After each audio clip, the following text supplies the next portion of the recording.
two things which connect to the track. Like, I'm just manipulating reality to get where I am. Like, I want to be the best on the planet that lived this long, made those results ever. Like 500,000 years, I am the number one. Like, that's what I want to get to. How do I do it? Manipulate all the things I can, all the variables and parameters in life that I know of. Can I do better? Yes, everybody can. But I've done pretty well. Like, all that stuff, learning about biology, biomechanics, blah, blah, blah, put my body in position, challenge myself mentally, emotionally to get where I am, to you know, get up one more day, day number 6, compete against 7 other guys that wanted equally as much as my almost. A lot of people feel old. Yeah. You don't want to feel old. And I don't even care if you're fucking 80 or 90. There are ways, it's like your mindset. It's like, what are you interested in? Yeah. Have you starved yourself from pursuing things that really matter to you? That'll get you fucking old real quick. Absolutely, 100%. So I try to see myself as very privileged just not to have a roof over my head and come from simple and humble beginnings. So your satisfaction, your appreciation doesn't mean that this is my resting point. Like, I'm done here. It's like you obviously are striving for greatness in your life. You've been doing that. This is The Roxanne Show. Get ready. It's time to rise. Quick question. Are you playing it safe or are you playing it true? True to your authentic self? True to what you really desire for your life? True to your actual potential? This is no dress rehearsal, you guys. This is your life. You are here to live from your most extraordinary self, your whole self. And I'm so excited to share with you that my very first authored book, First and Many to Come, is finally coming out this year. The Truth in You Knows. This is more than a collection of essays, stories, and prose. It's a real manifesto that helps you shift what you believe is actually possible for you in your life. It's a lighthouse. It's an anchor. It's that sign that you craved right when you needed it most. This book will help you get into the most profound relationship with your most authentic self. This relationship that's forged from absolute self-love and trust, where you are going to bet on yourself, where you are going to live courageously so that you can experience the life that you really want to experience and nobody else's idea of what that needs to be or should be. I'm inviting you to join my book launch waitlist today so that you can access an exclusive live virtual workshop that I'm hosting to celebrate my book launch. This is going to be such a fun event.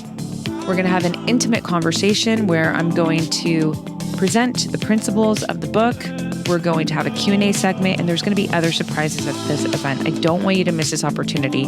In addition to that, being on this list is also going to give you access to other special bonuses that I'll be announcing closer to the book launch. To join this list, head over to roxannesify.com/The Truth in You Knows and enter your information. And it's also on the homepage of my website, Roxannesify. I can't wait to spend this time with you. I cannot wait for you to have this book. Back to the episode.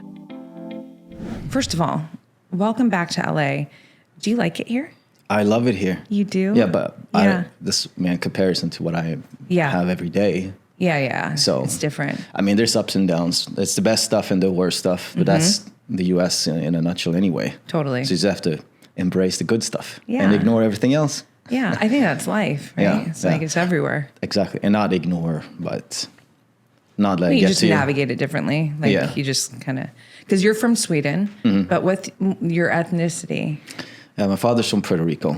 Okay. And they moved to the New York area, like, Bronx and stuff. Yeah. They were also musicians, by the way. Were they? Yeah, so grandfather and father and uncle, and then they moved to Sweden later. Yeah. While we're on tour. Oh, really? Yeah, mom hippie.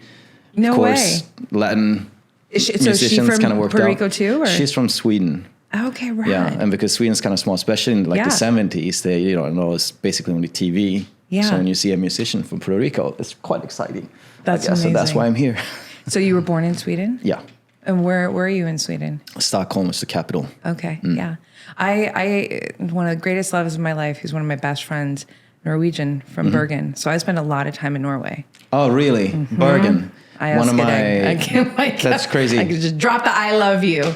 Yeah. Tusen tack. Oh, yeah. Damn. One of my one of my friends that I started my first company with, he's from Bergen. Of course, really? He's from there. Yeah. Bergen's super special. Yeah. I mean, the gray is gnarly. You know, just like because I'm such a sunshine girl. You feel like a sunshine. You feel like a beach guy. You a beach guy? I'm a water guy. You're a water guy. Water, then whatever that is, that's fine with me. Yeah. Do you surf? Have you? Well, yes, I have. Yeah. Okay. That's also, I love it. But I'm not, because we don't have access to it in Stockholm. Right. You can go up north to do it, but it's more windsurfing. Mostly windsurfing. So you have to do it abroad. And then I try to do it all the time because I love it. I'm not very good at it though. But first couple of times brings you back to being humble. The ocean will do that. Yeah. Like, I think better than anything. Yeah. You really have to you're like, oh, okay. And I love that, right? That I always say nature is truth. So I think it's really important for all of us to just constantly touch nature to remind you, hey, we are nature, right? It's like we're all fucking nature too, but it's more of that, the purity and the authenticity of nature not only just feels good, right? When we're in it on any level, on a fucking park or the ocean. But I think it also, I don't know, I think there's this like energy of respect, at least for me, where it's like, okay, your life, it matters, all the things you're doing. And at the end of the day, don't forget this part. Oh, yeah. Right? Yeah. Holds death and life in the same synchronicity, kind of. Totally. Totally. So you're... I'm going to laugh a lot because that's what I do. Be ready. Laugh with me, everybody. No, I'm excited because there's a lot of really great podcasts on you out there where the big focus is, you are a world champion, record holder, master sprinter. You're a fucking badass. And there's a lot of, the talks are very technical, very interesting. And I've listened to all of them. Oh. I haven't heard much. I mean, like little pieces come out about you. Yeah. But I'm really excited to really crack open Lion Martinez so that the world gets to know more of you and your mindset and your backstory and sort of a day in the life of and how you navigate, a lot of the human experience, because I think that, that's always going to be a contributor to anything great that anybody's accomplishing, Yeah. So why don't you, let's just have a quick bragging moment, if you don't mind. Can you roll out your resume of like the records that I can do it too, just so you know. It's not like I haven't done my fucking job here, but I'd like you to do it. Sure. From back at the beginning, youngest ever national gold medalist in 100 meters, was 21 at the time. European championship participant back in the day. District record holder in the 100 meters, the 60 meters, blah, blah, blah. Roll forward to now, world record holder in the 60 meters, the indoor 200 meters, and the outdoor 100 meters. Actually, not the 60 now, but I'll take it again this winter. It was one of the fastest men of all time, Olympian, who came back and took it from me. Okay. Yeah. Well, that's respectful. And then, I'll just get it back. So that's how it goes. Yeah. And then, actually, it's funny story. I met the former 100 meter world record holder at UCLA track here last time. Oh, yeah? Yeah. Willie Galt, great old All-American, footballer and sprinter and everything. Still trains up there. What else? Well, multiple world champion in this age group. European champion age group across those distances. So that's me. That's a lot of fucking winning. That's about what I can remember. And then it's like, some relay here, some relay there, something. Yeah. Let's keep piling on. But those are the ones that stand out and probably hold the most meaning to you. Yeah. Yeah, for sure. Yeah. Why compete? Ooh, good question. That's a big one. Good. I think there are parts that are quantifiable, and then there are those that are just not quantifiable, that just comes out. always been a competitor, and it's a feedback loop because I love running fast. So then when you run fast, I want to do more of this, and then you want to beat everybody and prove that you can do it. Just built that way, I guess. Built that way, shaped by environment. Yeah. Those are the things. And then there's some things you just, again, can't explain. It's just hit there and roll with it. Shaped by environment. Yeah. Elaborate. Grew up in a poor neighborhood, and one of the first kind of immigrants, really. I mean, they always were around, but since kind of like the 60s in Sweden. Yeah. But that was labor. You know, they came in adults. I was like second generation then. Okay. So the first, I kind of grew up in Swedish schools. I had dark hair. Everybody's blonde, you know. Yeah. And lots of you crime. Stand out. You kind of do, so... And so, you know, you learn how to adapt, you learn how to overcome things, challenges, and understanding that, so this is my environment, I have nothing. So either we stay or we move ahead, we move along and we move up. And I just didn't like the environment. I just didn't like it at all. So luckily I had sports and a very, the family I had was amazing that way, always pushing and allowing me to do things. And so I think that's where it comes from. Supporting you to just try, because you tried many different sports. I mean, you played a lot of different sports, right? There was hockey, there was foot. Go for it. Tell me. Oh yeah, anything you can think of: soccer, judo, table tennis, and hockey for a long time. Yeah. And then track. My uncles were always into hockey, so that's a great mindset they have. Like team sports have a great mindset of always pushing. Yeah. So it's great. So you had, say, my grandmother is always supportive, blah, blah, blah, like a grandmother, like, oh, it's so good, whatever you do. And then you have my uncles who are like, not good enough, keep going, keep going. So it's a good contrast to have, like always try to be better. I think it was a great environment for me. I can't tend to get lazy, you know? So maybe not as much anymore, but when I was young, I became lazy. Well, that makes sense. I mean, do you feel like you're very different than when you were younger? I mean, it maybe in terms of that, like discipline. What was your discipline like as I think so. I just read your face. Yeah. I think as you grow, you learn you understand your weaknesses and what makes you complacent and make bad decisions. So try to avoid those by being ahead of them. And when those feelings come crawling and creeping onto you, it's like, go eat some pancakes, just sit, do nothing. You know, like, and then like, no good. This is not going to end up good. You have to be ahead of yourself. Yeah. I think I was lucky, but unlucky at the same time. So I always had it easy with basically everything, but that made me lazy too. How did you have it easy? I just were you that clever, kid in the family? Like, and, you know, everyone physically let you get gifted away? And all these things. And I'm not saying it to be superior or anything. No, it was just there because it made me worse because I just let it. I didn't develop anything. Yeah. So in school, for example, you know, you're in school and you first couple of years, everything's too easy, so you don't give a shit about it. Instead of just understanding, like, even if you don't like these systems in place, show that you're the best at them. Instead, just show that you're best at them. If you think they suck and are terrible, show that you're the best and then progress from there. So I became complacent for years and started falling behind and had to catch up. And so lots of trouble in teenage life. You know, you're out doing dumb shit. Well, wait. So did you ever make that switch and decide, okay, we'll just be the best at? Be the best at this, and then did that help you? What was your schooling, your academia life like? Yeah, so the systems are slightly different, but still we say high school years. Sure. We just have a break in between high school for if you take American high school. So we divide up into two. So the lower years, it's one part of school, and then the senior years, there's a different school time that's prepping you basically for college. Got it. It's like a prep school kind of thing. Yeah. And those early years are terrible. I just hated school. I hated everybody. I didn't understand them. And I was so into sports and nerdy stuff, and everybody's out smoking. I did that stuff too, but later, but in control of myself. But what happened was I was just falling behind. I'm just falling behind in everything. Yeah. And I almost didn't make it. I was so close. I was so close. Luckily, again, I had some people in my family who like, get the fuck off your butt. Get up and get the fuck.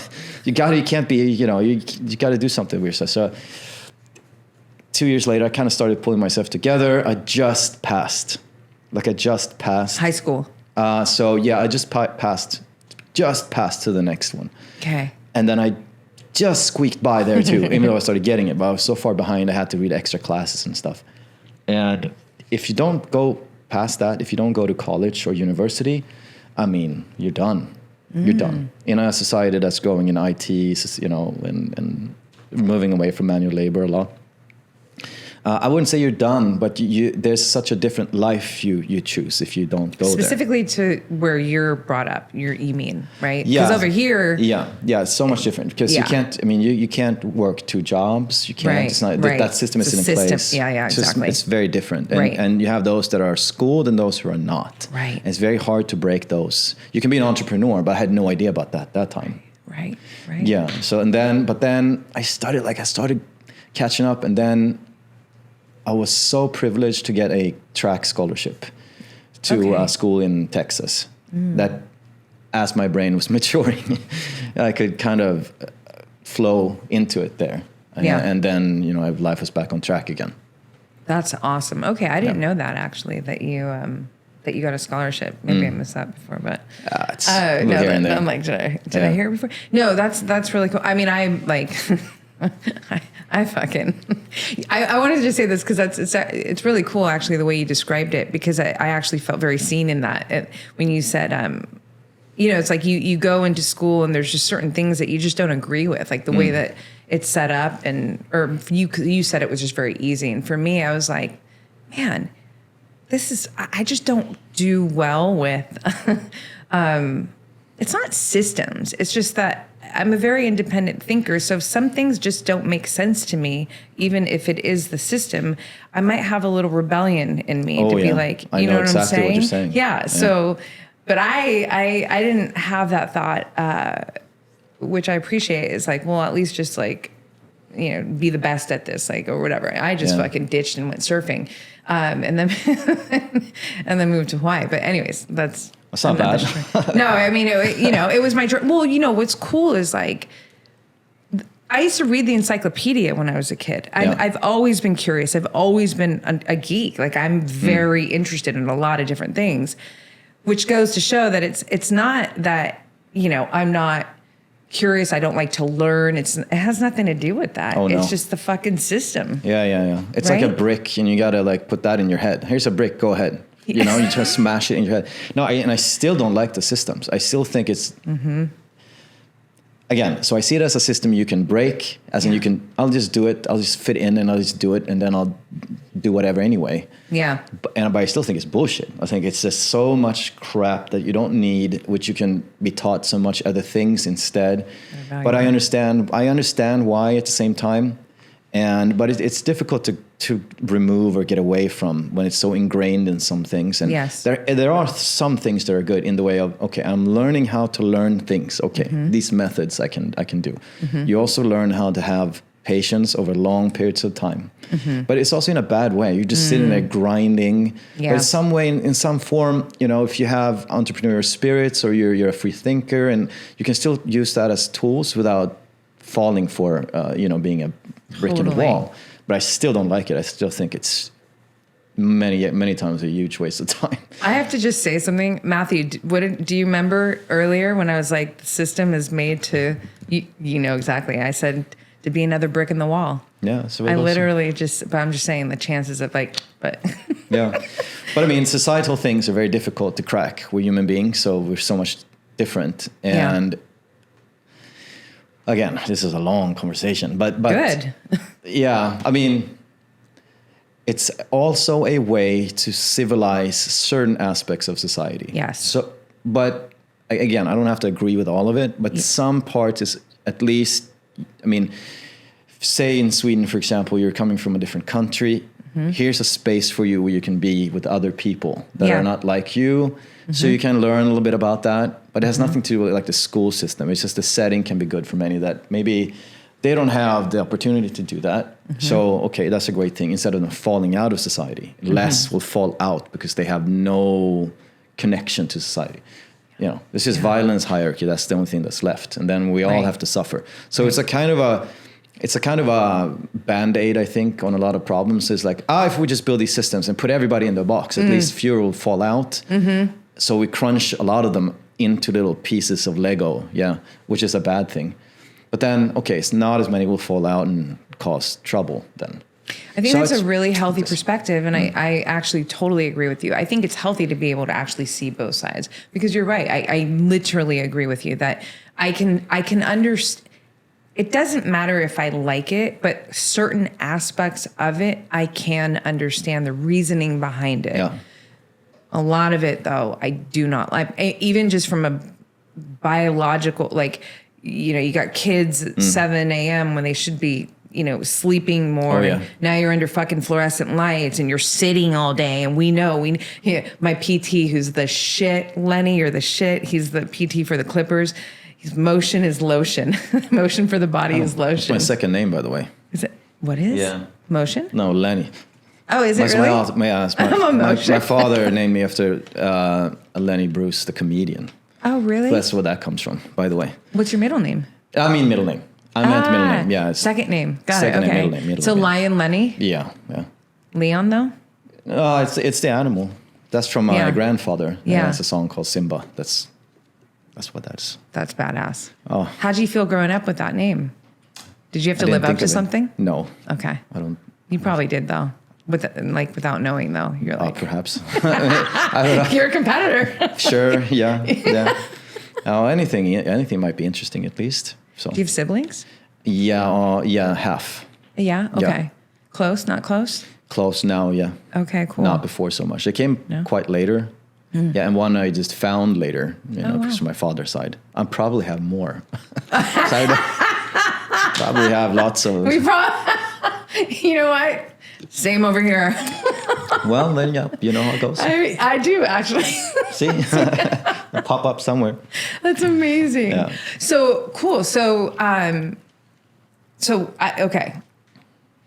Do you have a favorite race that you won that, like, really was pivotal for you in your life? Like, maybe you had to work harder for it. Maybe there was some fucking story behind it. You were injured, or I don't know. Give me a Rocky story if you got one. Sure. Now, I think my first world gold medal was very important to me. Number one, I'm gonna wind the tape back a little bit here, but so I did track until I was 24. I did sports until I was 24. Okay. And then I was tired of it, and then I did a 9-to-5 career after that. And so I just didn't want to do it anymore. I did it for like 20 years almost, like in my life. I just didn't have the emotional energy to go train every day. So I had 10 years off and I didn't train a single thing, nothing, 10 years. And I was just stressing and eating terribly. And I gained, 60 pounds or something. It was terrible. Wow. I thought I was going to die or something. I was just in bad shape. And then, so without going into detail, so I stayed with my grandmother and grandfather on my mother's side for a long time. Mm-hmm. And it's very important for me. They also were big parts of the discipline side of me, because, they're born in the 30s through wartime and all that stuff. So just like you go work, and then you're appreciative of your food, all this stuff that I think it's important to have as well. To be respectful of that, people just have a finite amount of money, and this is what you have. So if there's bread on the table, you eat the bread, and you go work and you do good things. So my grandfather, smoking, he was eating pretty bad, like they did back in the day, like very salty food, and had beer to every meal and lots of, fatty sauces and stuff like every day.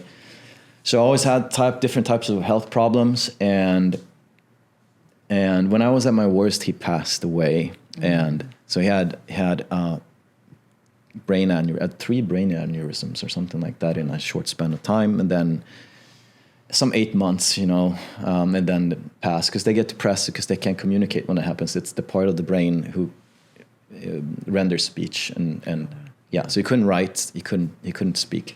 So then we can't communicate, they get just worse, and then he passed. And so I decided on that day that I got to sort this out. Otherwise, I'm not going to be around. I'm going to go the same way, because I was feeling really terrible. And so that's when I started doing track again. So I started doing track. And first of all, I worked everything off. The 60 pounds. It took 6 months, no cardio, just in the gym. Started getting bored with it. It's just like, you go to do the same splits every every day. It's like, I can't do this anymore. No more curls, please. Jesus. So I used to be pretty fast, you know, and I started feeling light. So first of all, I lost all that. So I went from, see if I can do pounds, was like 240 pounds, something like this. This is a lot. That's not good. Went down to 160 maybe. How long did it take you? 6 months, but just took care of diet, you know. Yeah. Lucky everything was still functioning. Everything was like coming off. So feedback loop was good. Mm-hmm. So long story short, I decided I'm going to win it to honor him for being there. And because my father was not in the picture since I was like 3 years old. Got it. Long, different story. Mm-hmm. And the first year was, of course, I was in the finals. I came last in the finals the first year back, but I didn't have enough training in my like 8 months of sprint training, which is not enough. Yeah. And I decided next year I'm gonna win. So I went to Australia and I won. And so that's why that was so important to me. And I kind of surprised myself there too, like, wow, I can actually do this. And I just when he passed and I looked at the list of the world's fastest, I saw like, I think I can do this. Like I think I could probably do this. At my age at that time, I was 35 at the time, 36, whatever. So winning that gold medal was very special to me. Yeah, that's a good story. Yeah. And then that just continued to fuel the journey for you, yeah? Yeah. Like from there, you're like, shit, I'm good. Yeah, it gave me so much. But then, I mean, then reality is reality. I didn't win every year. Yeah. But from a few years back, then I'm right there because then I know what to do. And yeah. Yeah, So diving into the piece a little bit about, you know, you had a really pretty, literally a heavy experience where you gain all this weight and I imagine, I mean, it's not just the physical weight, but you were carrying a lot of weight inside of you that would then, put you in that position to where you're just like kind of not giving a fuck, right? For sure. So how did that part get cleaned up? Was it just like symbiotic with you, being in the gym and, the minute you start dialing your nutrition in, things start to clear up in your mind? Like, did it all work together? Talk about that part. Yeah, I think so. I think I just had an honest talk with myself in the mirror and said before this, like the day I started was like, this is not okay. Like, what have you done to yourself? Mm-hmm. You're not going to be around. And this is shameful, like shameful. So I just changed it and then went from there. The first year, I have to say, though. Yeah, go ahead. Finish what you're going to say. I won't forget. All right. So well, the first year was almost unhealthy the other way, because I was almost like, how little can I eat every day? Right. So I was just like going in. It wasn't very athletic. It was so, but then I'm more balanced now, which is much better. Yeah, much more balanced, and so it just inspired me that everything was still working. I think that was the key. Like something gave back to me. Like it worked. I was like, hallelujah, I can actually do this. I can change it. And I just kept going. So the part of the decision, the honest talk, that's really important. Yeah. I need to tear into that because I know a lot of people, I mean, even just specifically around health habits. I hear this all the time. I've heard it forever because people talk to me about, their diet. I was so good. And then life happened. And like life fucking happens to people, some shit goes down and, you get thrown off your game. But then being thrown off their game, all of a sudden it's like they don't know they get stuck in it. Yeah. And then it's this perpetual cycle of shame that actually keeps them in there. It's yeah. And I'm not to minimize anybody's hardships. I've got fucking plenty in my back pocket, but it's really simple. We get up every fucking day to a new day. We get up to a new day. It's like the clock starts, the energy starts, and I know you're carrying shit forward. It's not like, you're brand new fucking computer, but you always have this new opportunity, I believe, to make a change, whether it's a small or whatever it is. But the honesty piece is literally the most important piece, because if you're not going to be honest with yourself, you're never going to fucking go anywhere that you really want to go.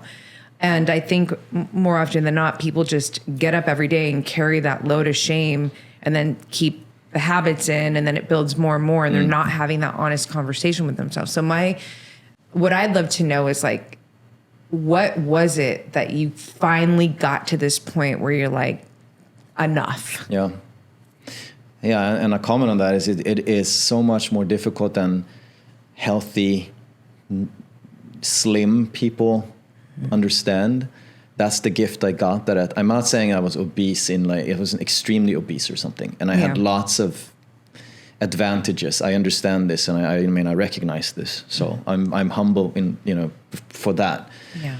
But I also learned then. So I learned how difficult it is just to move when you're almost twice where you used to be, like an unathletic and not, your lungs. I was tired going upstairs and just wanted to die. And the only thing I felt good about was the sugar highs.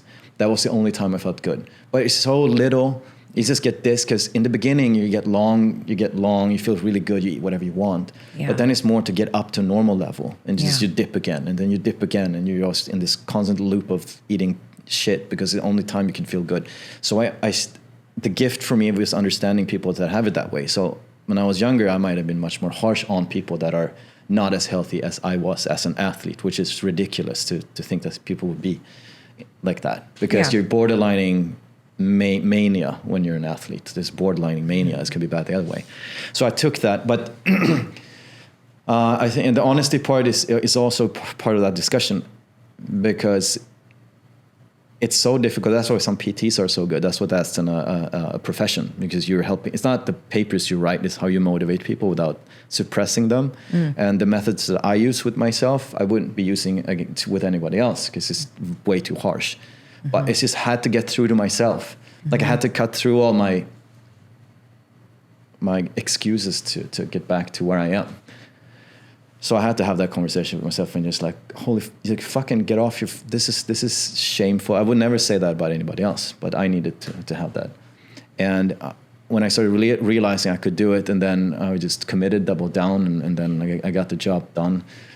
But I say again, it was not only the emotional and maybe mental strength from being in athletics before, but also I think the physical aspects of it actually responding. Sure. I mean, if you never worked out your whole life, you will never get what you have when you're an athlete. And I'm not even saying like nowadays, also a longer story or a longer conversation, but I believe when we grew up, moving around was normal. And we know if you're a child that moves around between the ages of 8 to 12 versus if you don't, those are two different lifestyles.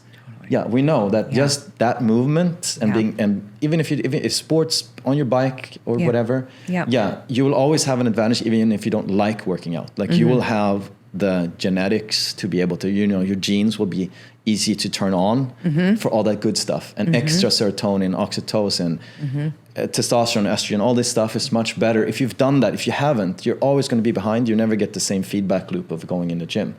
You can work as much as you want, but you'll never be as someone who's just moving. That's why it's so sad today that smartphones is taking over. When it's so easy for kids. Again, you don't have to be an athlete.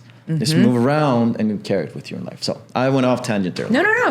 But so that's how it's packaged. Like, no, it's perfect. No, so many things there. Well, first of all, I think that conversation, that point, I just want to insert. Like that's what I call self-love. Yeah. There's many ways to love yourself, but in my, the way that the light that I like to shine on self-love is it's not always this. It's not soft always and feel good. No, it's the fucking not making excuses. It's the honesty. It's facing yourself, especially when you don't want to. Yeah, for sure. But that's like, there's something inside of you that's like, you're better than that. And you're not going to settle on that. And so I love that. And I really respect that. And I, encourage, go tell me. Oh, no. And that's a comment. That's again why we have to have empathy for people that may not have it as easy to get going because they don't have it in the background, because what you're saying, they don't like themselves to begin with. And you don't trust yourself because you don't like yourself. So if you don't trust yourself, you're not going to do what you say. You're going to have this conversation. It's going to be like, yeah, I'll do it. And then you'll you will sneak away from your own commitments, kind of. Yeah. So it's way tied to it. I love what you just said. I mean, for my longtime listeners, they know. They're like, damn. Because that's always my answer when people ask me, you know, like, why do they betray themselves? And it's, you don't trust yourself. Trust is hard to build. It's hard to build. It takes time. Yes. It takes effort. Yeah. Yeah. And it's not an overnight process, but it's the most important process of your life. Yeah. When you can actually be someone who trusts themselves, I mean, you're just going to play life differently. Right? Yeah. Yeah. That's why it's a cycle in that gets you there. You can't skip all these steps. It's a long way, you know. It's a long way. You can't just start like, oh, I'll change my life today and everything's fine. No, it's going to be the hardest thing you've ever done. But that's why it's also good to have someone that understands you and can put a little pressure on you, but they're genuine wanting to help. Totally. And so without, again, suppressing someone, but just go like, listen, I think this is what we need to do. If you need my help, let's go. You know? No, we need to start now. We're starting now. Let's take a walk or something. Well, I'll see you tomorrow in, 8 at the gym or whatever. You know, when we go out, eat something good. Just something. So I think you can be healthier than you are. Yeah. How did you're really smart. And I say that, I mean, you're dialed the fuck in. I listen to you and I'm like, he's like biology and physiology. And, you know, there's a, you know, in your position with your career, you're a coach. So of course some of that makes sense. Like, yeah, you would, but I think it's a little extra with you. So I'm curious to where and how did that all come in? Like, was it school? Was it your own? That's a good question. Yeah. I just like observing things and people. Yeah. Kind of. Interested in people in that way. And things fall into place from their own. Yeah. So the more people you see do different things, you learn about human psychology, kind of social psychology, and how it plays out, and then on a societal level, kind of. Yeah. So I think maybe maybe that's the case. No. I think that's so true. I mean, I feel like the story of my life. I'm not the girl from university of academia, but and that's university of life. Right. That's something definitely that two different worlds. Yeah, you'll be around people, so that's a good thing. So that's what I'm talking about, environment. But school doesn't teach you about human beings. No, never. No. That's the worst part. But what about the biology? I mean, you're dialed into physics. Is it just because of your track career? Is it because you coach? I mean, where did you? Like, I can tell you for me. Let me say, quick bullet point. When I was 17. I blew out my knee in Taekwondo. I did this really epic fucking kick and tore my ACL. Didn't know I tore my ACL, although I felt like I did. Didn't have insurance, didn't go to the doctor, couldn't walk for 3 days. Finally was able to get back on my knee, continue to do what I did, which was I skateboarded and I surfed. And that's what I did. And then fast forward a couple months later, because I was skating and surfing on a knee that was compromised, I tore my meniscus. That resulted in the second surgery. And then a year later, I would tear my meniscus again. So what ends up happening is I gained weight. You know, I'm in high school. And before that, my family, my genes, like I had an 8-pack. Like we never, but I didn't have the tools. I didn't know anything at the time. And now I'm on the American diet and I'm fucking in bed for 2 years, like trying to get mobility back in my knee. Anyhow, that would ultimately be the backstory catalyst to why I became a fucking geek. And I had to go through my 20s and do all kinds of stupid shit before I started to really investigate in the correct areas to learn what's actually true, what matters. You know, you're watching scientists give a talk about metabolism in Singapore on a Friday night. There was nothing sexy about what I was doing, but I loved it, you know? So I know it tastes interesting. Actually, ketones, it's so good. We got a partner. Wakes you up. Give it 30 minutes and we'll be like, tastes fun. Bottle fun. That's right. It's so great. I love them though. Well, here's your ad. It's so authentic. No, but once you go ketone IQ, it's hard to not go. Because every day it's just like you get used to it. But yeah, it definitely supports cognition. Calf.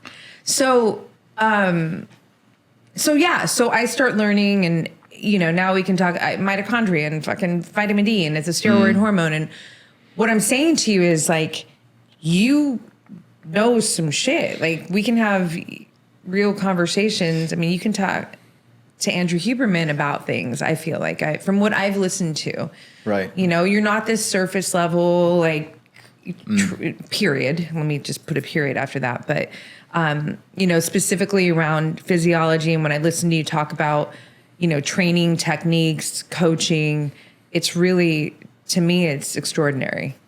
Yeah. Thank you very much. Yeah. That was kind welcome. of you. I'm just interested in stuff, and then I need to figure it out. Like, I need to figure it out. I think it's on multiple planes. I think one thing, if you probably can connect to this to some extent, because you're also learning about and seeking things in life, universe, planet, everything. I think that many of us from our generation, we only had the imagination, the external imagination. For me, input was movies, series, music, and that kind of stuff. Yeah. And it was very few sources.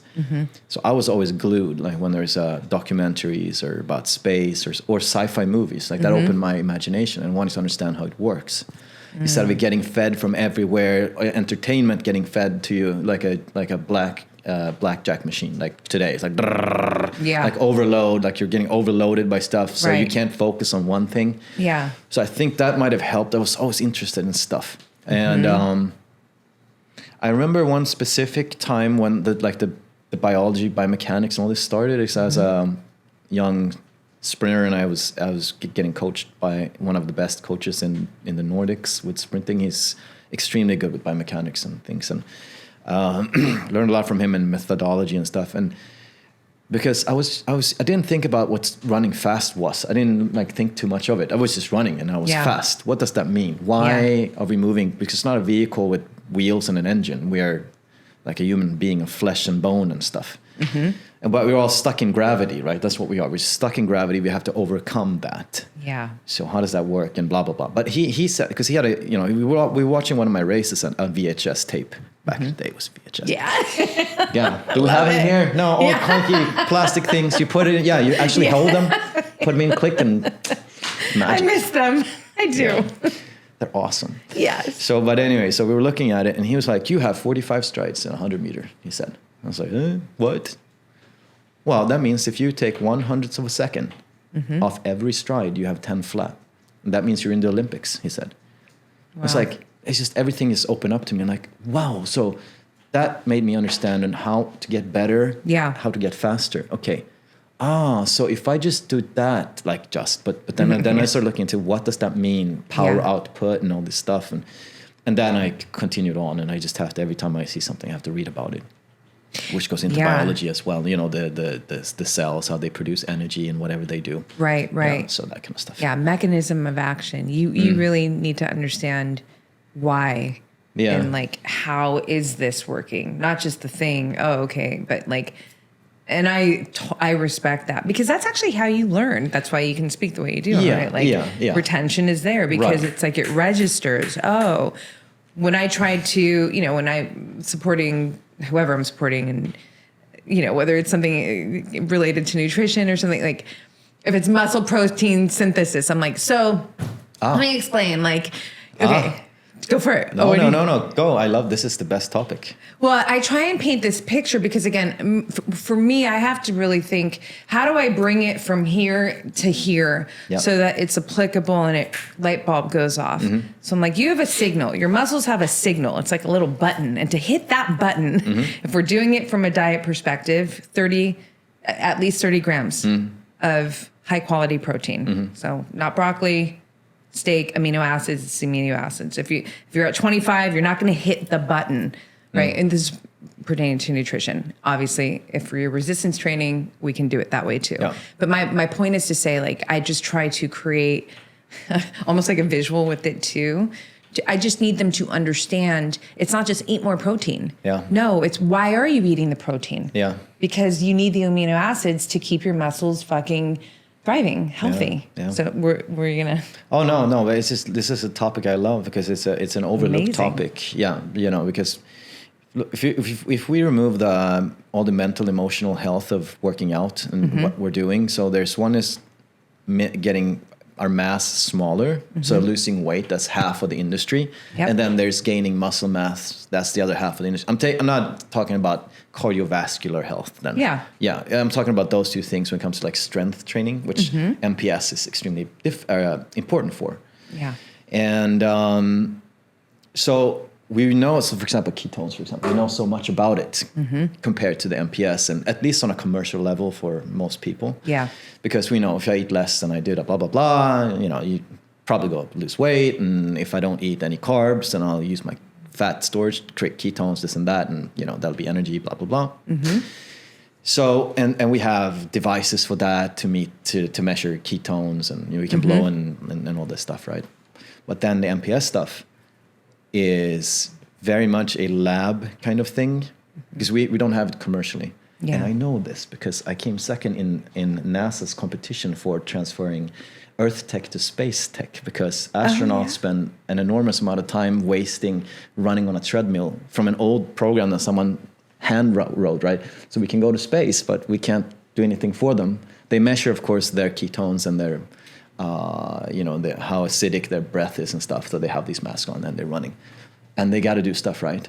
But you should minimize that, so they can do other important things instead of just standing on the treadmill. Yeah, totally. Yes, right. So, and we know from labs exactly when you've maximized your MPS, because that's phenylalanine output. Okay. Yeah, and how do you measure that? Gas chromatographer. And what that is basically is a huge machine that looks like 3 printers put together that they do in labs when they measure MPS. That's how they do the studies for MPS. That's why we know it exists. And we know it's sleep, protein, and then, of course, stimuli, resistance, and everything you do in the gym. So, but anyway. No. And I just got second.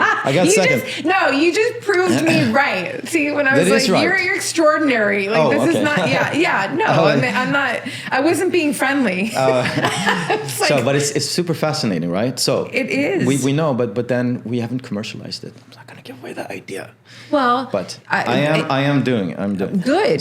God. Yeah, because imagine how much, if when you're done, you don't need to know you're going to do 4 times 12 reps. That's 100 years ago. We don't need that anymore. We just need a device saying like, good job, Rox, you're done. You can go now. You can switch muscle group now, because you cannot stimulate the muscle anymore in this gym. But then it says, right, now it's time for protein. And when you're actually eating it, you have no idea how much protein you're actually eating. You have to estimate.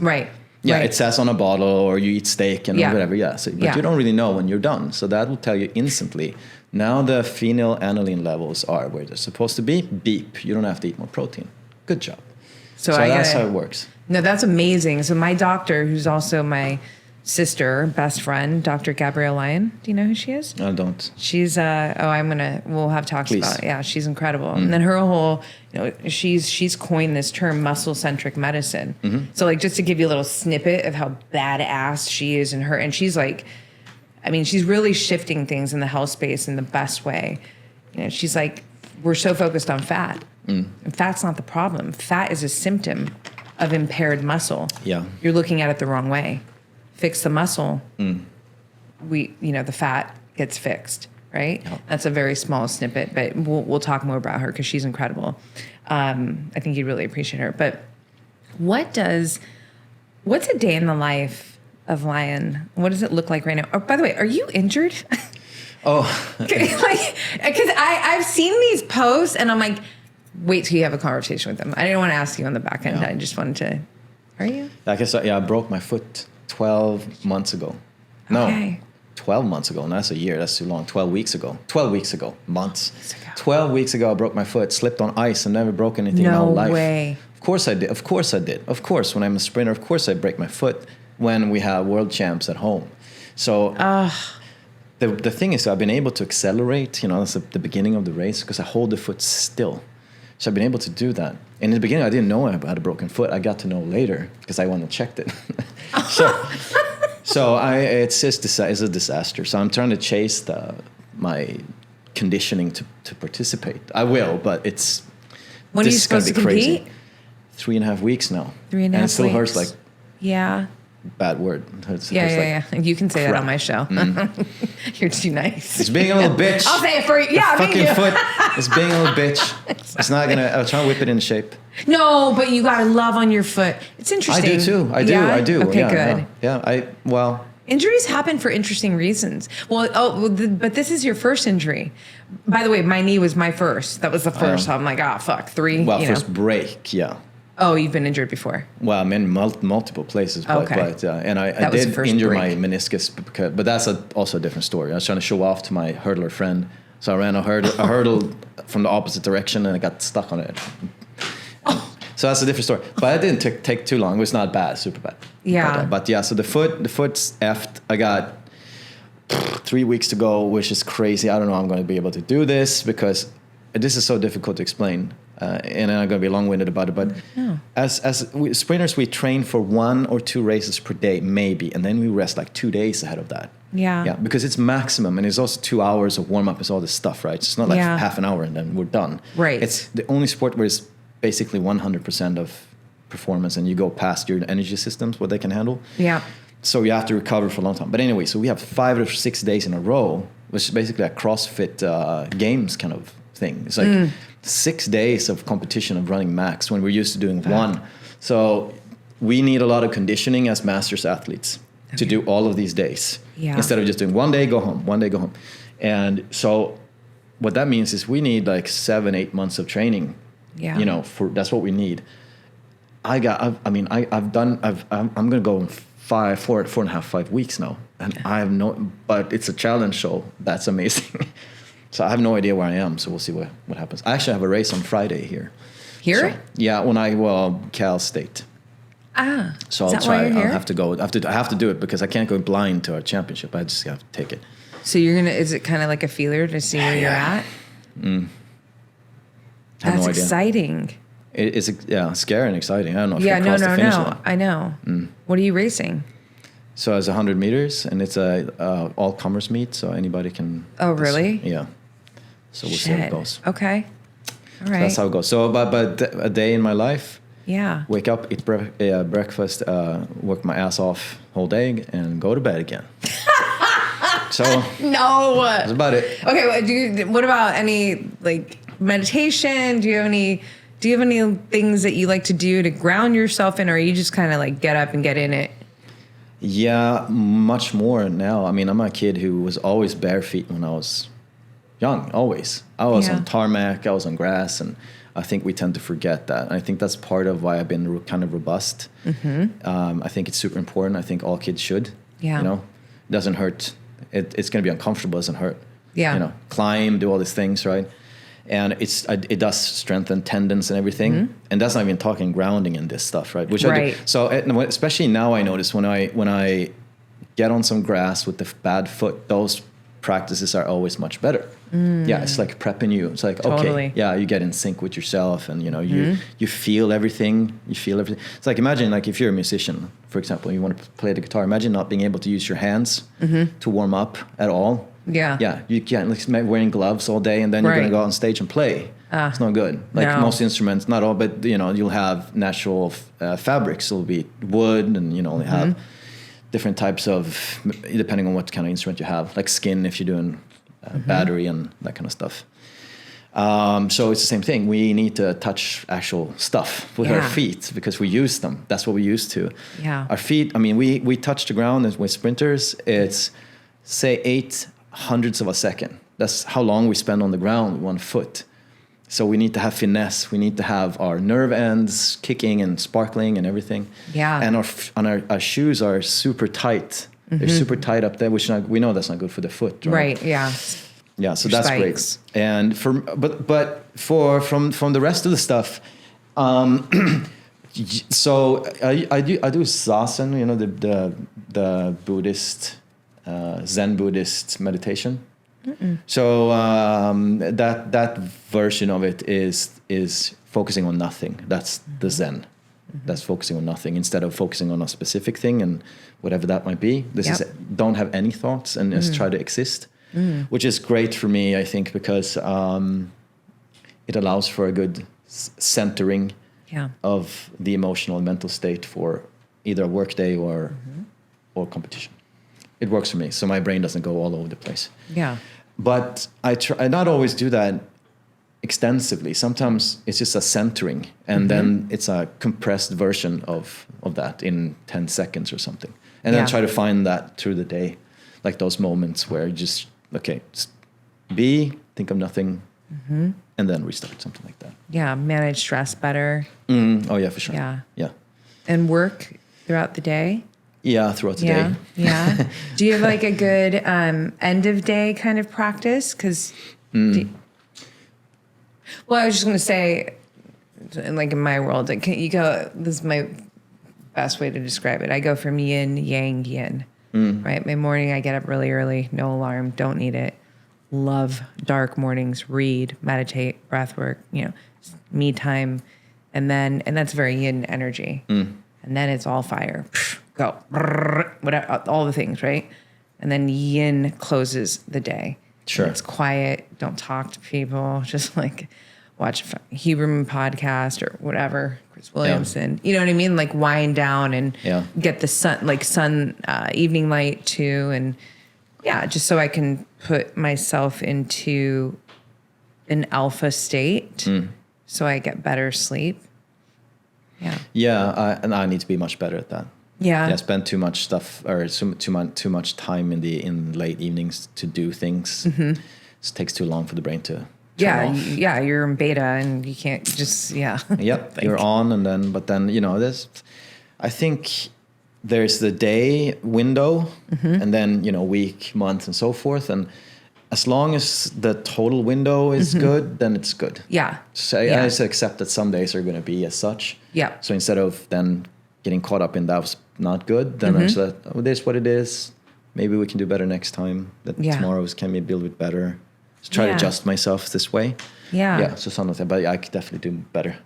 What's your relationship with discipline? I have to have it, otherwise I just implode. I have to apply it to myself, find it and apply it to myself. You value it, is it something hard? I hate it. Oh, you do? Interesting. But I force myself to do it. Okay. But because everything just becomes better. I think I come from more crazy energy, might not notice now, but from that path, rather than being super disciplined to begin with and then have to enforce the other stuff. So I have to put that in focus, it comes energy at the right direction. It's not all. But you don't struggle with it. I do. Or do you? I think. Do you really? Well, maybe it's hard. I'm not judging you by my reaction, by the way. I'm just like, wow, that's fine. That's cool. I think that maybe we think so ourselves. That we struggle with it, but it's normal. You've normalized probably it. Normal to just have some kind of bad conscience about something all the time. But then because it bites me in the ass if I don't. So you're doing some shit right. I know that for sure. I remember telling Cynthia when you first did she did like a podcast with you, right? That was years ago. And that's when I first actually was introduced to you. We didn't know each other then, but I've watched, and I was like, he to me looks like the emblem of vitality. Like I totally not being nice. Like I don't mind being nice, of course, but like you exude vitality. And I'm very selective about the word, versus just healthy, because vitality is like, there's an energy that's really felt and potent, and it's different than like, oh, I'm baseline healthy. I'm not sick. I'm avoiding disease. But to me, it looks like, it looks like somebody who is alive. So I'm not saying there's perfection. Like, what the fuck is that anyways? No. But like, so you're fed by something internally that's keeping you robust. Been lucky, I think, privileged, I think, to have, it seems to be that however bad a day is, like it still kind of passes for me, and I still feel positive about things. Maybe not every day. Or after a day, but after a few days, it seemed like float up to a nice baseline of things. Like, it's fine. Things could always be worse. I have a person I coach, extremely competent lady. She's been with Microsoft, senior business developer, 15 years. She sent me like a philosophical question. She said, if you can be one person for one day, who would it be? And I thought about it. First, I thought like, you know, Elon Musk or whatever. You know, I was thinking, and I was like, no, I want to be a child in Africa. I want to be. Why? Well, I get to see how privileged I am, and it's only a day. Then I can return. If I go opposite, and awesome driving on Lambos, whatever. Yeah, but then that's over. And then you only can see how bad you have it compared to that. So I try to see myself as very privileged, just not to have a roof over my head, and you come from simple and humble beginnings. So if you have my pancakes or whatever, it's sunny outside, it's an amazing day.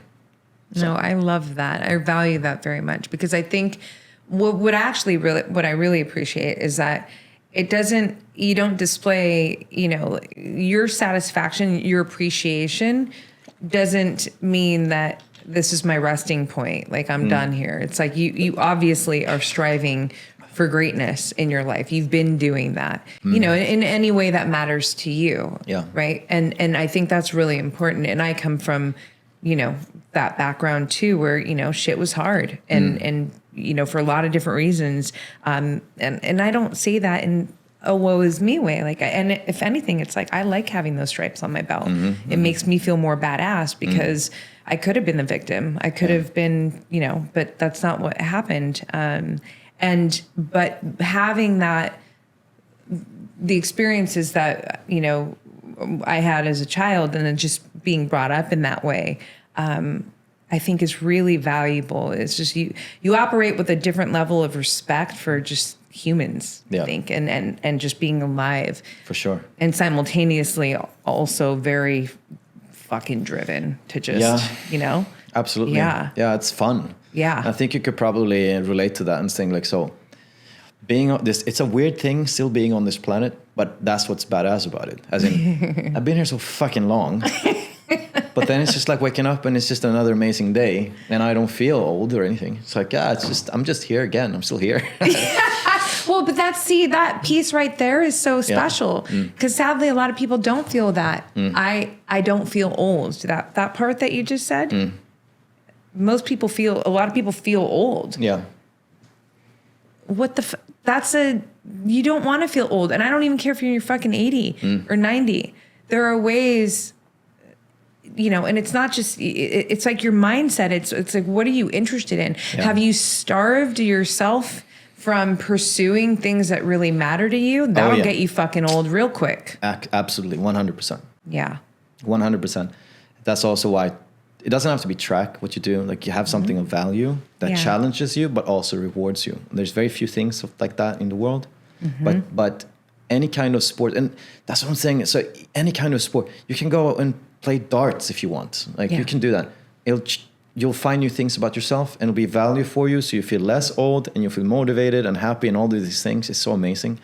So there's a few of those things in life, some big platforms that we should have our hands in and try out. And I think that's a huge privilege too. People always ask me, how can you do that? How can you? And I'm like, well, how could I be without it? Yeah. Like I got old without it. Yes. It doesn't have to be exactly what I do though, but something, even if it's going to the park every day and that's what you do, whatever you do, feed birds. It's just something that's giving value to you to make you feel like I have that to look forward to today. Yeah. And when I've done it, okay, now I can spend time doing maybe things that are not as good for the brain, but it is okay if you've done something else. Say, you watch Netflix, you play a game, whatever you do. Okay. Then you have balance in life, I think. Yeah. I'm like, I have no balance. I'm just kidding. No, I'm totally kidding. The only TV I watch is UFC. And I will say that when Cobra Kai, have you ever seen that show? Yeah, of course. Yeah, I know. Like when that came on, I was like, there's no fucking way I'm not watching Johnny. And like, I have to. Season just came out. I haven't watched it yet, but that's awesome. I'm actually really, and actually that's a great segue. Yeah. Because Crimson Lips. Well, I have to tell you that listening to the songs that you've so graciously shared with me to listen to, like even just in the last couple of days, I was like, God, I really drives me to want to watch Cobra Kai. Your brain, literally. I'm like, I can't wait. I just haven't had the time to do it yet. Maybe plane to Europe or something. But where did that come from? Oh my goodness. I always loved music to begin with. Yeah, you play? Yeah, I play. I play the guitar and stuffs and piano and whatever. And my so you say it like I'm like piano. That's not. Doesn't everybody? Yeah, exactly.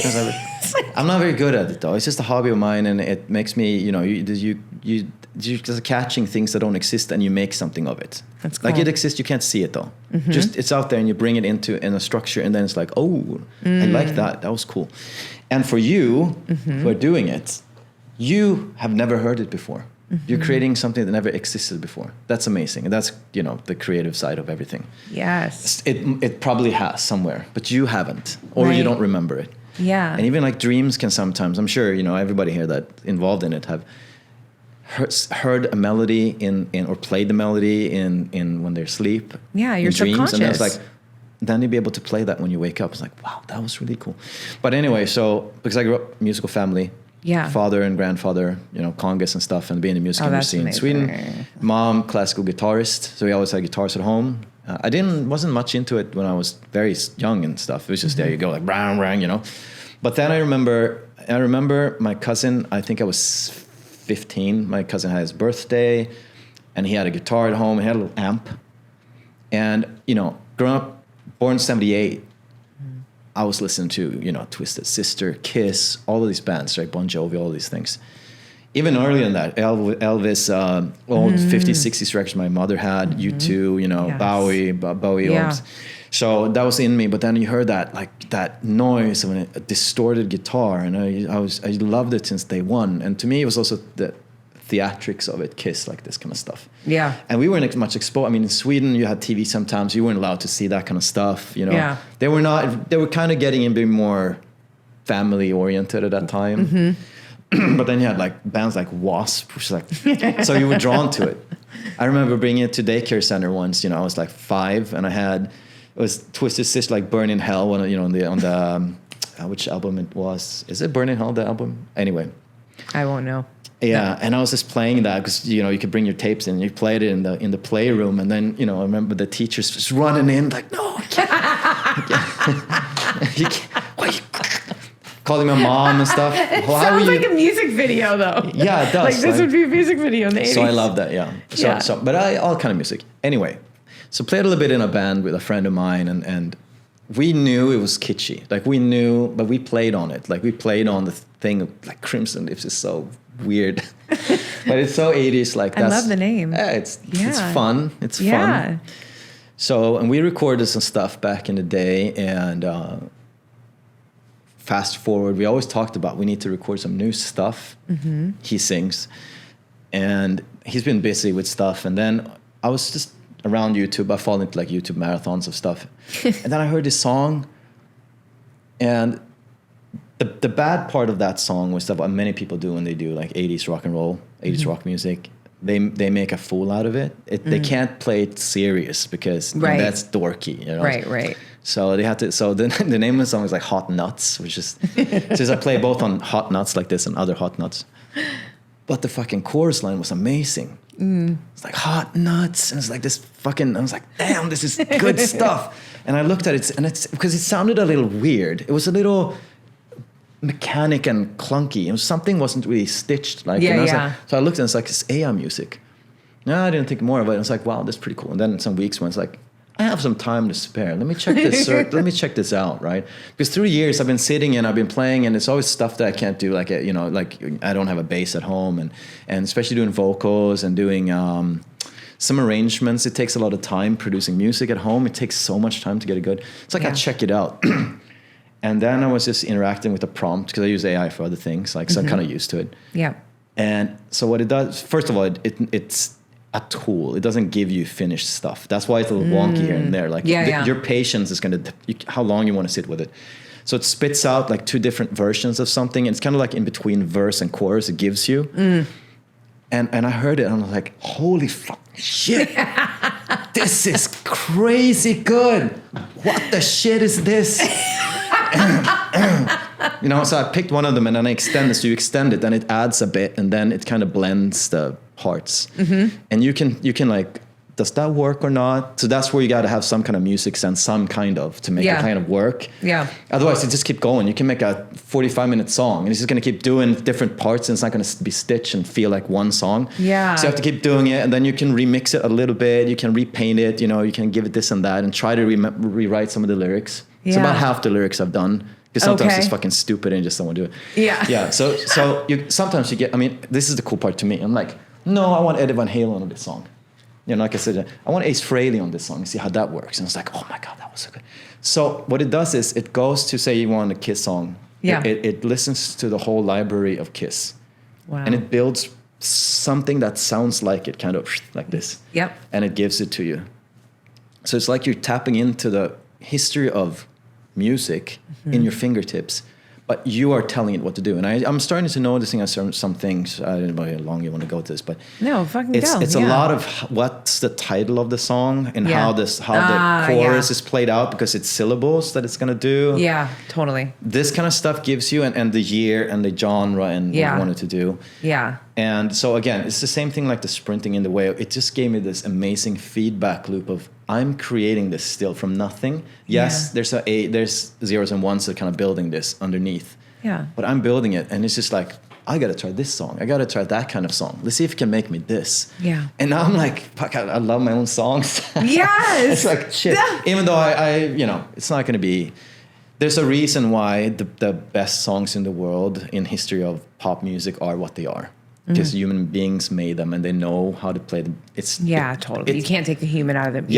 No, you can't. Yeah, so you have to. Yeah. But I'm okay with it, because I can kind of like a little sloppy music. I don't care. Yeah. I can sometimes I go to YouTube marathons and I listen to like demos from 1983 of Canadian rock bands. That's cool. And it's just terrible, but the production is terrible. Yeah. But there's this spirit in it, you know. Yes. 18-year-old dudes who are like in a garage. Yeah, who're just projecting it. It's like, you nailed it. That's my today. Yeah, no, that's what I feel in the songs that you've shared, which I want to play. I feel so honored that there's an album called Roxanne. Yeah, can I talk to the thing about that, please. By the way? Yeah. So I get inspiration from everywhere for stuffs. And I was like, what if, because you're a fighter, right? What we can say. I train jiu-jitsu. I'm a fighter in life. Yeah. But that's enough. You know, I won't have to nitpick things. And that's the inspiration that I got from it. So and I was like, that synopsis of a movie kind of came out, because I also wanted to make some songs that were not as Crimson Lipsy, because they can get a little harder. Yeah. So I wanted something I can do AOR, like adult-oriented rock, kind of like a little journey, a little softer stuff. Even though that one, the title one, was kind of hard anyway. But I told you I was wrestling with it to get it to where I wanted to, and I was like, let's go with this because it's a title song. Let's fucking go. And you asked for a Crimson Lips version of like a Roxanne kind of. So like, okay, let's go with it. And so, how about I build songs for a fight movie, but where it's from the 80s, but there's a female lead, because most of them are not. Even though the incentive of fighting is from the father. I mean, you guys can ask her later about the synopsis, but I thought, fuck, that 1983, that would be like the origins of street fighting in a way of underground things. Not, you can go how far back you want, but then in this kind of setting, like a crime syndicate. And let's see if I can build songs for like a montage and this and that. And it's like, so that's how it goes. So 8 songs, boom, like this. It's so good. Okay, so now really quick, we have to play a little bit of the anthem song. Or pick the one you like the most, if you want. Well, the one that I like the most will be the anthem and the Bananarama version. That song you just played. Yeah. Because that one is so. Well, it's so me. I'm like. Can I ask the cameraman? Cross. Can of course, I break the fourth Matthew. wall? Matthew's a part of this. Have you heard any of this? No, I haven't played. We need to play him We need to play him the Queen one. Oh, okay. Well, I think I need to sign up to the thing that I think I was thinking of that on the way here. I should have done that before I came in. Oh, they should be public. They're published, so they should be able to just. Oh, really? I feel like it's. Okay, well, here, let me rock us the Roxanne really quick. We won't do the whole because they're long. And remember, it's not going to be perfect because it's AI, but I think the chorus is awesome. We don't have to worry about rights. I can play this. No, I own it for now. Yeah, exactly. Actually, I think the verse is the best. The first verse is the coolest thing. It's so fucking cool. It's like on the cover.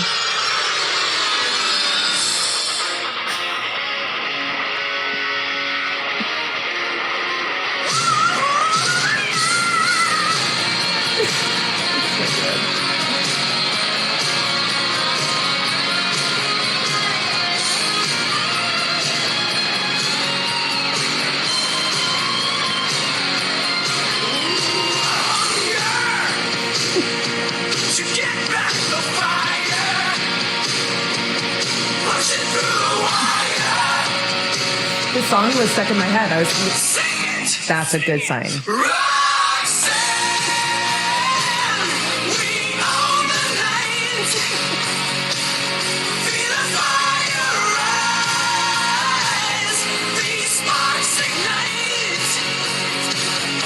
Here comes a good part. Raven spirit, never back down. By my side, we'll conquer this town. So good. Ember heart, burning so bright. Hey, Roxy, let's light up the night.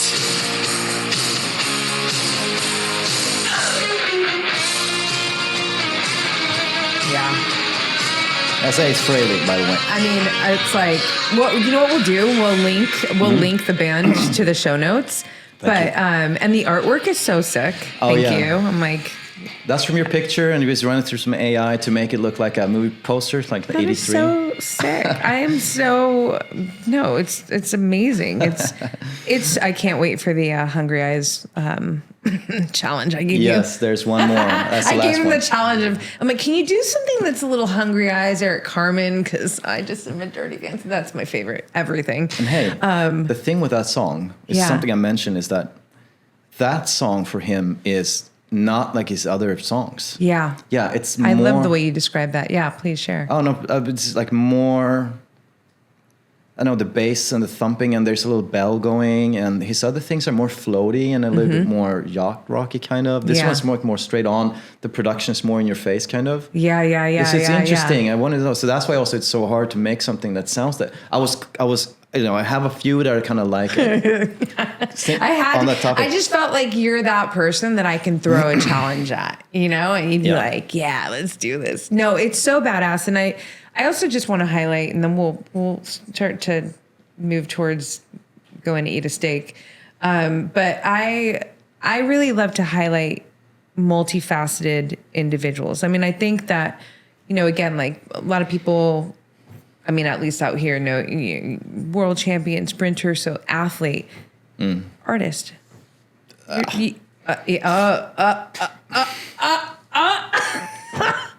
my favorite reaction. I will turn you. Trust me, I will turn you on that, because it's the perception, and I'm not watering down what it means to be an artist. But you already just you just walked us through how you created the band, even just Eric Carmen, like for your ability, your sensitivity to capture, even how you were saying earlier, it's like, I've never heard that before. And you pull it in, like, I am an artist, and I will say that with conviction. I've been writing my whole life. Writing is my primary, that's like the medium, right? But I'm not limited to that. Prior to my career, I was a celebrity makeup artist. Okay. The point is, it's not what I'm doing, it's how I'm seeing life and my interaction with life, and that sensibility and the nuances. And it's like, can you capture the line between the lines? And I feel that you have some of that, and I'm not wrong, because I have proof. And that's just one thing. I'm sure there's so much more, and we can have more podcasts and unpack it and find those things. But why it's important to me to pull on this thread is because I think that we get groomed to believe that we're here to be one thing. Yeah. And I say, fuck that. I have an essay in my book that I'm supposed to send to you. Actually, I forgot. Destroy the box. That you're not here to be one thing. You're here to express yourself, and wherever that takes you, it takes you. Yeah. So that's all. Thank you very much. That's very kind. Yeah. And I can agree I can agree. I think I'm also good at using like tools. This is like a tool to get me where I want. So here's a lot of stuffs. That's the tool, and then I can kind of like apply that to make it something. Yeah. Yeah, and but I think it's the curiosity is really what that's what it is. That's the piece. And manipulating reality. That's always been something. I think two things which connect to the track. Like, I'm just manipulating reality to get where I am. Like, I want to be the best on the planet that lived this long. Made those results ever. Like 500,000 years. I am the number one. Like, that's what I want to get to. How do I do it? Manipulate all the things I can, all the variables and parameters in life that I know of. Can I do better? Yes, everybody can. But I've done pretty well. Like, all that stuff, learning about biology, biomechanics, blah, blah, blah, put my body in position, challenge myself mentally, emotionally to get where I am, to you know, get up one more day, day number 6, compete against 7 other guys that wanted equally as much as almost. Yeah, I just, you know, the last day you want to go home. You're dead. You want to go home. Yeah. But everything's at least signaling like you should go home. Stop. You don't want to do this. Go do something else. We go do it anyway. And so same thing here. You're just manipulating things. Yeah. Yeah. This has been brought forth. You could compare it to like, so you know, when the first synthesizers came, you know, they were not very appreciated to begin with either, because you're not. It's just a computer making it inside. There's a chip making it, but it has to be played too. And when you hit the key, depending on what it is, similar like driving a car, we have the mechanics of driving a car. So you change to a truck. Okay, well, I have to adapt. I still have my things I'm gonna do, and it's just a little different, but then I'll get to it. Same thing with a keyboard or whatever you do. Yeah. So same thing here. Okay, so I want to make music. Okay, I am making it. I'm making this thing make the music for me. I can't just click a button, everything's finished. Right. So I think that's a good skill, I guess, I have. Yeah. And then you just have to have patience with everything. Like this too, you have to have patience. There's still times now, and even now, that I'm being careful, because you can end up in a writer's block here too. Because you're starting to play into the randomness of it in a say, no, I don't want that. And so like, okay, this could be good. Let's try to go with it. And you're 3/4 in. Yeah. So you want that last part to be really good. Yeah. And when you tried to get something for an hour and you're like, I just want to do a new song. Can I just do a new song, please? I'm tired of this song. Yeah. Yeah. So you get in this like writer's block, and no, can I just do something else? I want to do this. Even if it's a great song, and just have to get over the hurdle. Totally. So again, applying myself to get through, to push through that, and just not. But then with reason, it's still for fun. Yeah. So yes, you're an artist and stuff, but it needs to feed back positive things. Yeah. It cannot be workload. Right. Because then that's going to be removed from me. I think again, the balance part of life. Yeah. You're leveraging this to execute your curiosity, your creativity, to have fun. It's not your full-time job. But you also pull from it to, you know, like there's other attributes, like example, it strengthens your patience. Like that's just one. So your perseverance. No, you're not going to skip the song. You're going to get to the end of it, and you're going to, your grit, right? Because I'm sure that shit gets gritty at some point. You're like, I just want to. Like the fucking thing. Listen. I'm like, listen, I'm pleading with you. Key change. Can we? I've 24 hours now. Can you just make the key change work in the next chorus line, please? It just doesn't fucking get it. Oh man. You know. But anyway, but I think so good. Jordan Peterson said something really clever once. I think when he said, because it's the same thing with the freedom we have should not be all we do either. We need purpose. We need things that challenge us. He was talking about that. We think that, well, once I'm retired or I don't have anything else to do, I'm like, I want to be done so I can get to the beach in Jamaica and just drink Mai Tais. Yeah. No, that'd be fun for a month. Yeah. And then you're just going to lose your purpose. I think we human beings, we need like challenges and things that are uncomfortable. Adversity for sure. So we can appreciate the other times. Totally. You build character. You can, exactly. I mean, be proud of how you got through something hard. I mean, 1,000%. That's so woven into everything that, you know, it's just, I live by it. And I always say, like, a challenge is an opportunity. It's an opportunity to grow. 100%. And people just pivot that mindset. So then it's not, oh, fuck, it's happening to me. It's like, oh, and I'm not bypassing this sucks sometimes. It's hard. This shit is hard. Yeah. I'm not saying that. I'll call it out first person. Like, fuck this. And now what? What? Okay.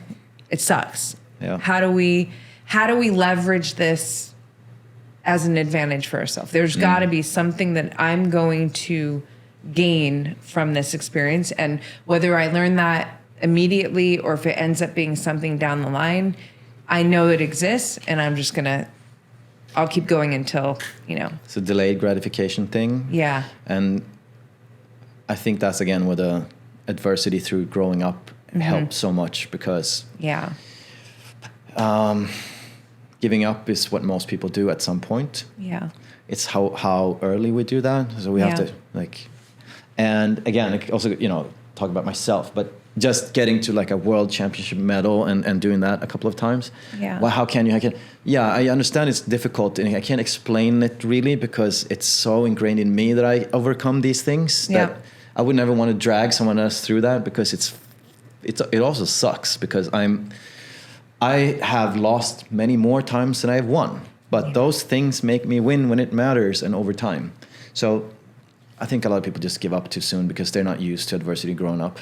Right. Some. Yeah. Not all. No, not all. Yeah, but it's some. how we you're right. react to things when they happen. Yeah. It's like, okay, most things in life is going to be a little sucky, but then it's how you react to it, and then go on, and then you'll appreciate the good things.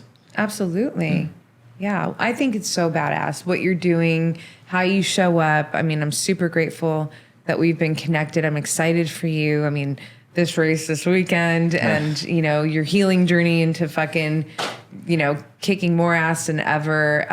All things crimson lips. And yeah, I'm definitely, a fucking go lion girl, and we'll definitely do this again. I'm really grateful. Thank you so much for your time, your energy, your music. Thank you for your all kindness. The laughs. Yes, I'm so grateful that you could pull this together and adjust time and everything. So amazing. So good. Yeah. Instagram, is that the best place for everyone to just stay in touch with you and see what you're up to and cheer you on? Yes, ma'am. Okay. All right. All in the show notes. Let's go get steak. Yeah. To all my tender savages, to all you self-lovers, to all you magnetic badasses who are showing up every day authentically, courageously, who refuse to play small, I'm so excited to introduce our new lifestyle brand, La Rowan Paw, because we designed it just for you. Who's we? We is my work wife / wing woman / badass graphic artist, Paulina Stewart. Every design is a culmination of deep intention, love, fire, magic, heart, and soul brought to life through my writing and Paulina's graphic work. Because we are so intentional about every single statement, every design, we only drop one design a month. We want you to live it. We want you to feel the essence and the frequency of every design because they are so powerful, like you. So check it out, larowanpaw.com. It's in the show notes. The new drop is so sick, and I cannot wait to see all of you wearing it. You get a variety of products to choose from in each drop. So wear it on your head, hat. You can get socks. You can wear a hoodie. You can hang it on your wall. Whatever you end up doing, please do let us know by sharing it on your socials and your stories. Tag at Roxy Look, tag La Rowan Paw, and we will reshare the powerful, magnetic, badass beauty that you are. larowanpaw.com.